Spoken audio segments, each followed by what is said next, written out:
Assalamu alaikum YouTube көрүүчүлөр, жылкы сүйүүчүлөр, туугандар. Бүгүн буйрузда бир өтө чоң кунан чыгат, 2 жаштагы.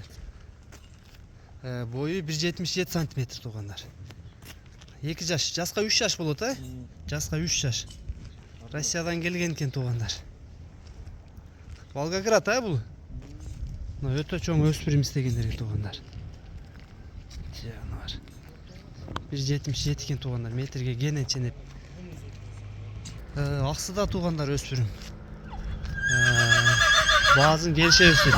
Договорный экен сенасы. 1,77 туугандар, метрге кеңир чене бересиңер. 2 жаш болгону, жаска 3 жаш алыс. Тишин да көрсөтүп коелу. Нарака бастырып койчу бажигит. Arka jақтары 4 бутунда таказ бар, үйрөтүлгөн. Жанар. Машалла. Көкүрөктөр. Тишин ачып койчу бажы. Азый, жаска азый деп ойлошу мүмкүн, азый чыгарып. Алдыңкы тиштерин бузуп туруп тургандар. Быштыга өтүп атат экен.